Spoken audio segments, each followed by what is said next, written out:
Ang lahat ng uri ng pagsamba ay dapat nagbubunga ng kagandahang loob. Spirituality should take its best fruit in the believer's character.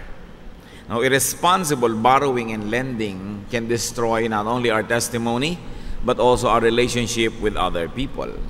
Ang mga tunay na makadiyos ay marunong ng tamang pagpapahiram at ng tamang panghihiram. Many friendships and relationships are squandered and destroyed because of irresponsible lending or borrowing. Ang ating pag-aaral ngayon, prescription for lenders. Ano ba ang mga hatol at payo sa mga nagpapahiram? Panginoon naming Diyos, salamat sapagkat kayo ang nagpapahiram ng aming buhay. Kayo ang naunang magpahiram ng lahat ng mabubuting bagay sa amin. Turuan nyo kami kung paano sa aming pagsamba at pagsunod sa inyo, maging responsable din kami sa pagpapahiram at maging sa panghihiram. Nawa ang aming espiritualidad, ang aming mga matatayog ng mga pag-aaral ng kung ano-ano mga doktrina, magbunga sa kagandahang asal. Dalangin namin, Panginoon, na kayo po ang siyang mangusap, kayo magturo sa amin. Continue to lead us, change us as you enrich us with your wisdom. Lord, set us free. Enable us to understand your message and be the speaker, O God. Use your servant only as your instrument. Give us your peace, your healing, your protection, and your wisdom. In the name of Jesus, your Son, our Lord, our Savior, our teacher, we pray. Amen. Ano-ano po ba ang ating mga ideya, mga katuruan na makukuha sa Biblia na may kinalaman sa pagpapahiram? Ito'y pagpapahiram, particularly ng pera, ng mga resources, ng mga bagay-bagay na madalas ay hinahangad hiramin ng ating kapwa. First of all, consider the merit of the borrower's request. Kailangan suriin. Karapat-dapat ba? Tama ba na magsakripisyo ako para ipahiram ito? Magiging maganda ba ang bunga nito sa kanya o lalo lang makakasama para sa kanya? You also consider the merit of the borrower's identity. Deuteronomy 15:7-8. If there is a poor man among your brothers in any of the towns of the land that the Lord your God is giving you, do not be hard-hearted or tight-fisted toward your poor brother. Rather be open-handed and freely lend him whatever he needs. Bago ito abusuhin ng mga manghihiram at mga mangungutang, ay dapat unawain ang konteksto. Ito'y ang bayang Israel ay magsisimula pa lamang na lumikha ng sambayanan. Sila ay kaalis-alis pa lamang sa Ehipto at sila ay lilipat doon sa lupang ipinangako sa kanila. Because of this being uprooted for centuries of stay in Egypt, many of them would be economically dislocated. Marami sa kanila na dating mga maluluwag ang buhay ay bigla maghihirap o kaya dahil sila yung mga alipin noon at wala naman silang cash economy, biglang may mga mangnanaig, mamamayani sa bagong economic system at merong sobrang maiiwan. Kaya ang gusto ng Panginoon, magkaroon ng balance. Kailangan magkaroon ng balanse ang mga lipunan. Kaya sinasabi niya, kung meron sa inyong mga kapatid na sobrang magdarahop, huwag kayong mga kuripot at maramot. Huwag nyo silang pagkakaitan ng tulong. Ibig sabihin ay kailangan ay yung may mga nakakaangat sa buhay ay tumulong sa mahirap. At remember, ang tutulungan nila mga kapatid, mga kababayan, mga kapwa nila Israelita na naturuan ng parehong katuruan, parehong doktrina, lumaki sa parehong kaugalian. Ibig sabihin, hindi aabusuhin ang panghihiram. Hindi aabusuhin ang kabutihan ng kapwa, na hindi na lang man sila tinuturoang basta magpahiram at huwag maging maramot kahit kanino na lang. This is to the brother, to the people who were raised in the same traditions, people who worship the same God and are governed by the same moral principles. So brother yan, fellow believer. They understand and obey the same scripture and tradition and moral values. So the borrower here is a poor man, but a brother. And the borrower's poverty, remember, is not an entitlement not to pay. Yung iba kasi kung mahirap ako, kailangan ko, tulungan mo ako, kailangan ako suportahan mo lagi.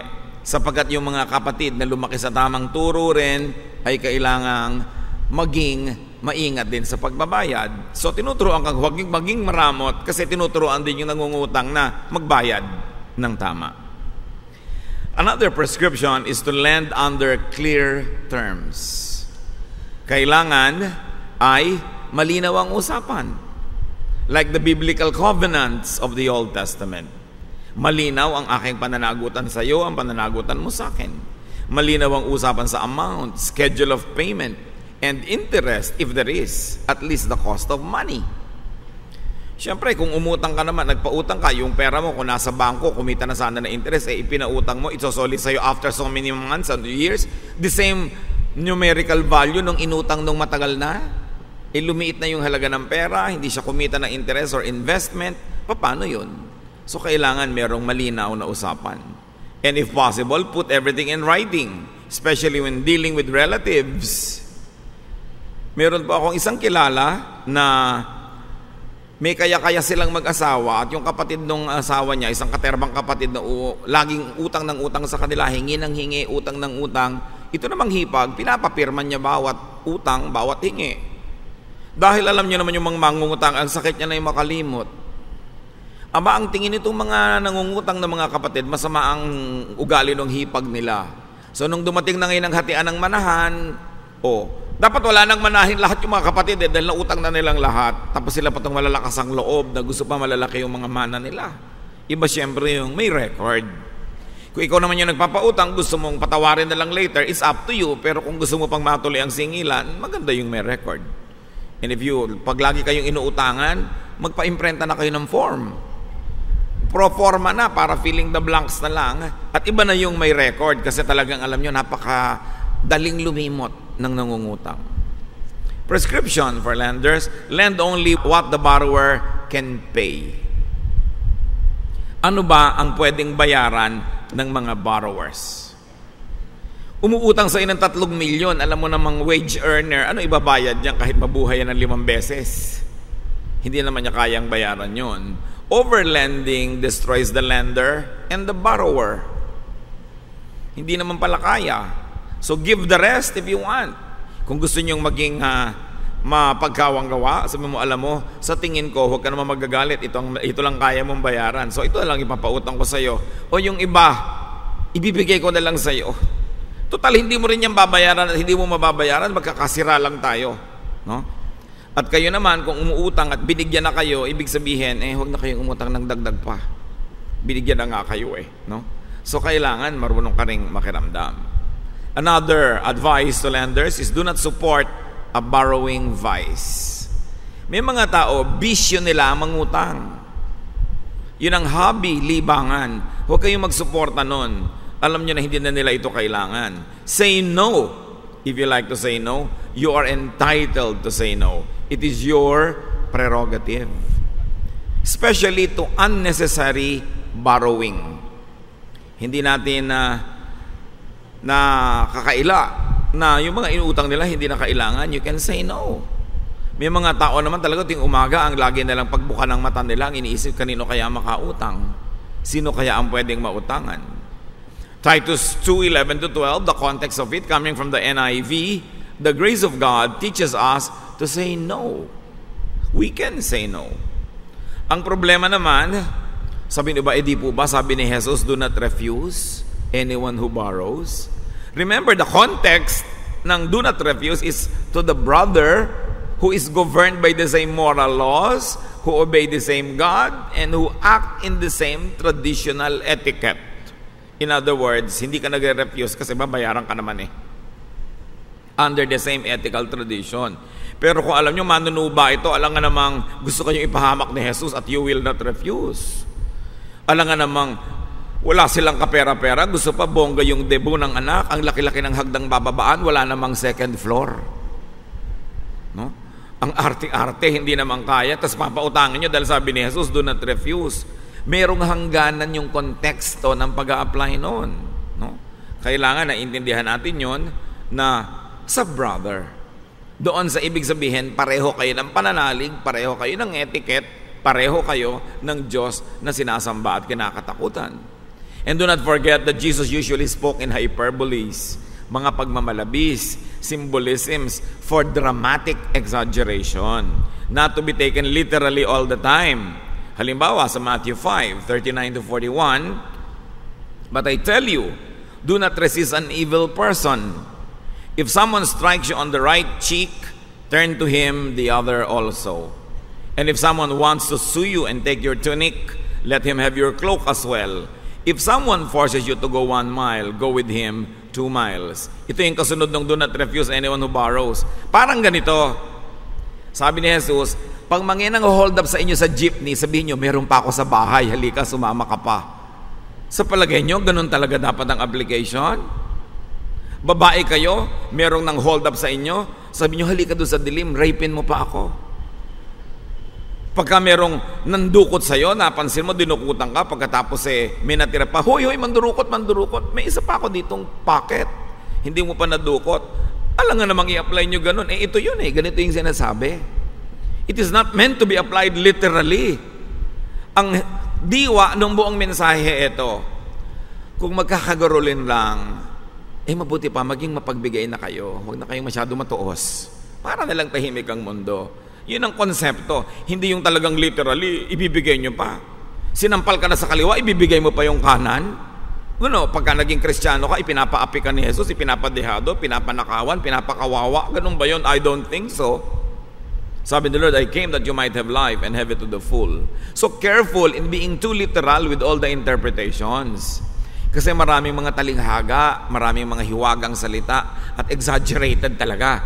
Pagka ba sinabi ng nanay mo, ang lungkot ng sine, bumaha ng luha sa sinehan, talagang bumaha, exaggerated speech to dramatize a point. At ganun din ang pag-a-apply niyan. So pwede naman talaga kayong tumanggi kung talagang may track record ito o makakasama lang sa kanya o hindi nyo naman kaya. Another prescription for lenders is lend only what you are willing to write off. Dapat ipahiram nyo lang yung halaga na nakalaan din kayo na kung hindi mabayaran, hindi naman kayo tatalon sa ilog Pasig. Yung pag hindi nabayaran, masisiraan na kayo ng bait at makukulong na kayo sa ospital. In other words, pag nagpahiram ka, yung sa dibdib mo, handa kang mabayaran yon, gusto mong mabayaran yon, pero kung sakaling hindi nabayaran, hindi mo ikamamatay. Yun lang dapat. Every lending has an element of risk. So you must take the risk and have a little room in your mind that you might not get paid. So lend only what you can afford to forget. Kaya hindi ipinapautang yung pangangailangan mo. Magmamatrikula ang anak mo bukas, may nangungutang ngayon, ipapahiram mo, tapos ikaw ang hindi makatulog, yung anak mo ngayon ang hindi nakamatrikula. Tapos yung anak ng pinsan mo nagdebu. Hindi yun ang tamang pagiging makadiyos sa pamumuhay. Pero tandaan nyo ito itong sinasabi natin na ipahiram mo lang yung willing kang kalimutan pag hindi nabayaran. Ang kausap ay yung nagpapahiram, hindi yung nanghihiram. Yun naman mga nanghihiram, sabi, di ba pinahiram mo na sa akin, ibig sabihin may willingness ka na rin malimutan yan. It's not for you. Para yon sa mga nagpapahiram. Borrower, ang para sa inyo, never forget. And don't even plan to make the lender forget. Matthew 18:24-27. A man who owed him 10,000 talents was brought to him. Since he was not able to pay, the master ordered that he and his wife and his children and all that he had to be sold to repay the debt. The servant fell on his knees before him. Be patient with me, he begged, and I will pay back. I will pay back everything. The servant's master took pity on him, canceled the debt, and let him go. So yung nagpautang, nahabag, kinancel na lang yung pautang at hindi na pinarosahan yung nangutang. Pero itong policy na ito para sa mga nagpapautang, hindi para sa nangungutang. Cancellation was done by the lender, not by the borrower. So cancellation was done under clear terms. Hindi yung kalimutan na lang. Sinabi nung lender, sige, huwag ka na magbayad, pinapatawad na kita. Pero unless sinabihan kayo yung nangutang, hindi kayo sinasabihan na pinapatawad na kita, kalimutan na natin. Pag hindi kayo sinasabihan nun, huwag niyong kakalimutan. Ibig sabihin, hindi pa kayo pinapatawad. Alaga naman kayo yung, ang tagal na kasi, siguro pinatawad na ako. No! Hindi kayo pinatatawad. Kayo ang umiimbento ng fantasy na yon. Kaya hanggang hindi sinasabi sa inyo nung nagpautang, kalimutan mo na, huwag niyong kakalimutan. Another prescription is do not charge interest or exorbitant interest. Exodus 22:25 from the New International Version, if you lend money to one of my people among you who is needy, do not be like a moneylender. Charge him no interest. Again, ang kausap nito yung one of my people among you. Yung hindi katalo, kababayan. Ang konteksto nito, yung mga Israelita umalis sa Egypt, pumunta sila sa isang foreign country that they had to fight to be able to get, and now they are surrounded by many hostile foreigners. Kailangan nila magtulungan para mabuhay sila at mag-survive yung bayan. Kaya sabi, pag kayo ang nangailangan at nag-utangan, huwag kayong magsisingel na interes. Kasi sobrang lulugmok ang inyong kababayan, sobrang lulubog, ang mangyayari ay kawawa ang buong bansa. So, again, kababayan, kabalat, kapanalig ang kausap at tinutukoy na huwag sisingilan ng interest. It is for the sake of nation building and for the national interest. Proverbs 28 verse 8, he who increases his wealth by exorbitant interest amasses it for another who will be kind to the poor. If you charge people with exorbitant interest now, you will lose all that you have. And it will go to someone who is caring for the poor. Kaya ang Diyos ang sumisingil dun sa sobrang malakas magpa-interest. Pansinin ninyo, yung mga ang talagang negosyo nila is usury, yung lampas-lampas sa dapat at sa moral, nakatanggap-tanggap yung interest.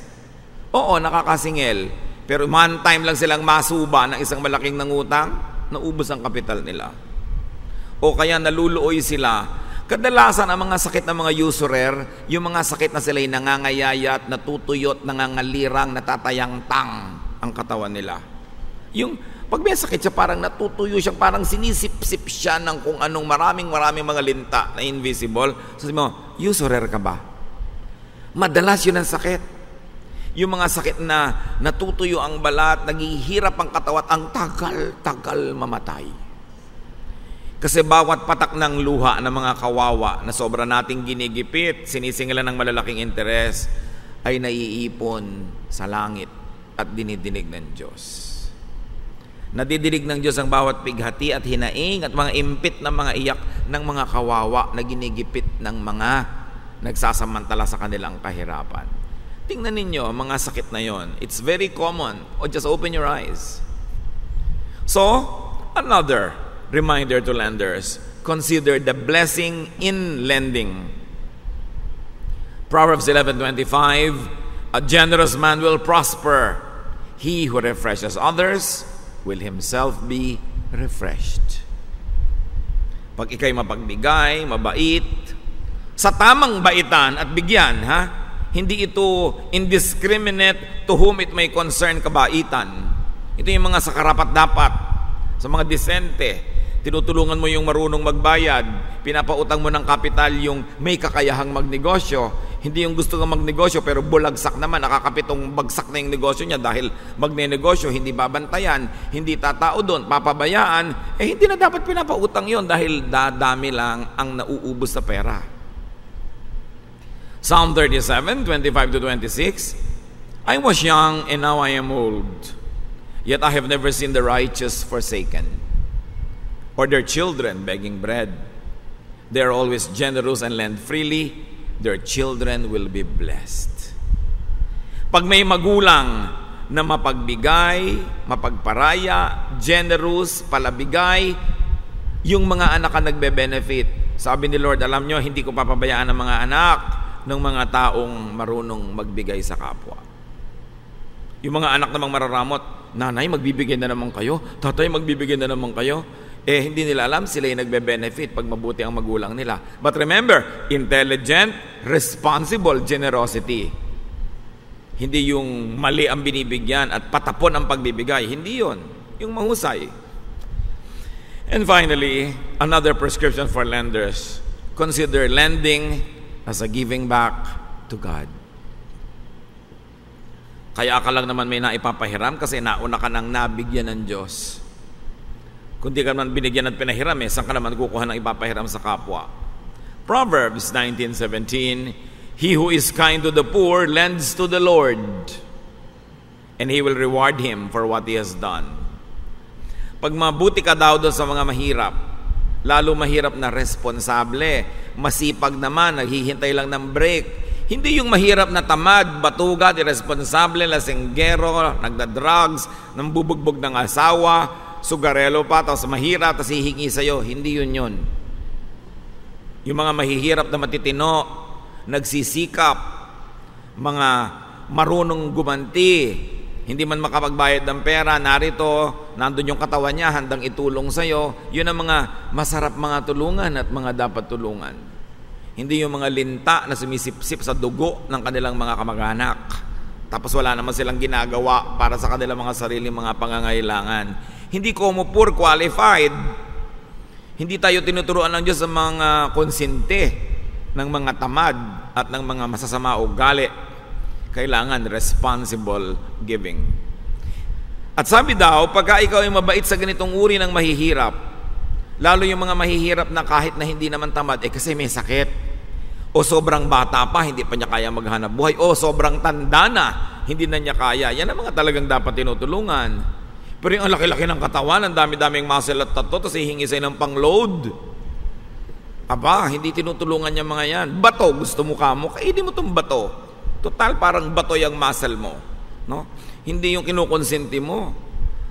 Napakahalaga, sabi, pag tumutulong ka sa ganyang mga tao, sa Diyos ka nagpapahiram. At alam niyo ba ang Diyos?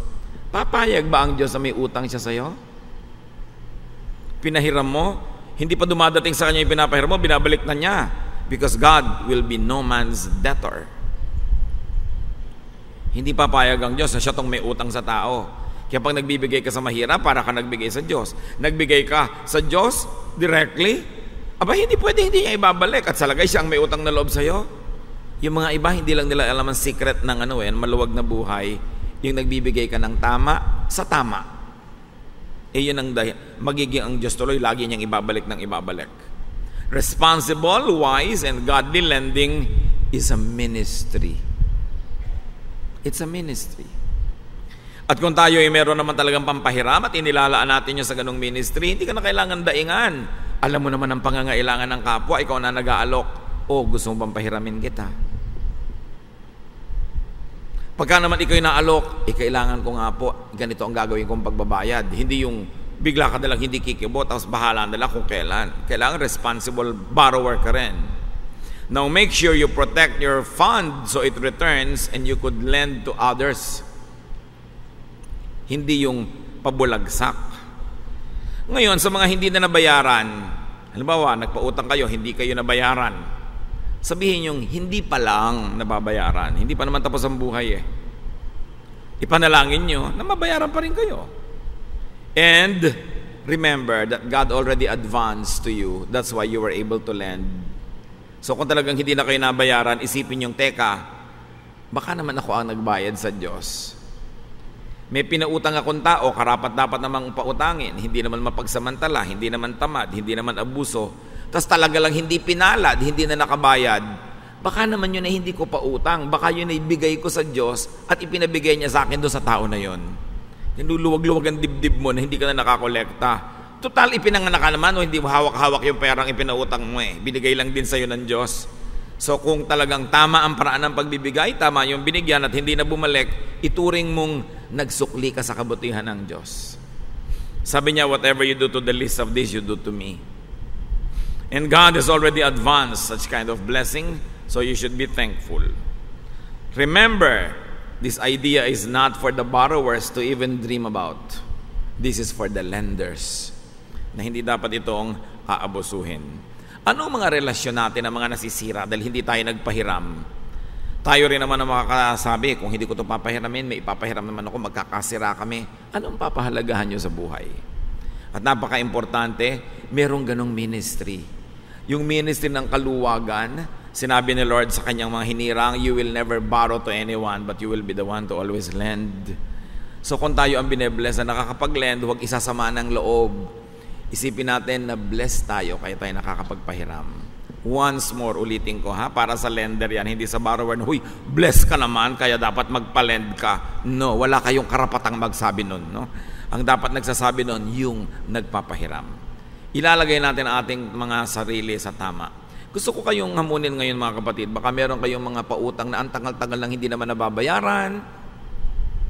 Ang pinautang nyo pa naman, tiya ninyo, o pinsan, o kamag-anak. Tuwing tuloy may mga lamayan, ayaw niyang pumunta pag nandun kayo. Tuwing may mga kasalan, ayaw niyang tuloy pumunta pag nandun kayo. Tuwing may burol, may libing. Kung talaga namang kaya niya na rin lang kalimutan at total hindi niya rin kayang bayaran, kayo na magsabing, alam mo, yung nakuha mo sa akin nun, kalimutan mo na. Pag nalang bigla kang yumaman ng hindi mo inaasahan, tsaka mo ko bayaran. Pero ngayon ituring mo na lang munang wala na. Para na lang mabalik yung dati niyong samahan. Sayang naman yung mga matagal yung pinagsamahan, tapos mawawala, mabubura dahil lang hindi niya maipakita yung mukha niya pag nandun kayo dahil hindi siya nagbabayad. At kung tayo naman yung nangutang, sikapin natin magbayad para maipakita natin yung mukha natin. O kaya, kung talagang wala pa kayong maibayad ngayon, lagi kayong magpunta, wala pa lang ako maibayad, hindi ko nakakalimutan. Para naman yung mukha ninyo, huwag yung itago sa ilalim ng silya pag dumarating siya. It's what is important for you to always acknowledge your utang. Ama naming Diyos, salamat sapagkat kayo'y Diyos na nagpapahiram ng mabubuting bagay. Turuan nyo rin kami, Lord, na meron palang ganong ministry. Bagamat turuan nyo kami maging wise, intelligent, hindi bulagsak kahit may blessing, kundi matino, matalino, at responsable sa pagpapahiram sa aming kapwa. At lalong-lalo sa aming mga may hinihiram o mga nangihiram, ituro mo sa amin ng tamang paraan na pakikitungo sa aming mga hinihiraman at pinagkautangan. Manalangin tayo ng matahimik, mga kapatid, magbulay-bulay, at hingan nyo ang Diyos ng personal na mensahe, personal na guidance mula sa ating pagbubulay-bulay.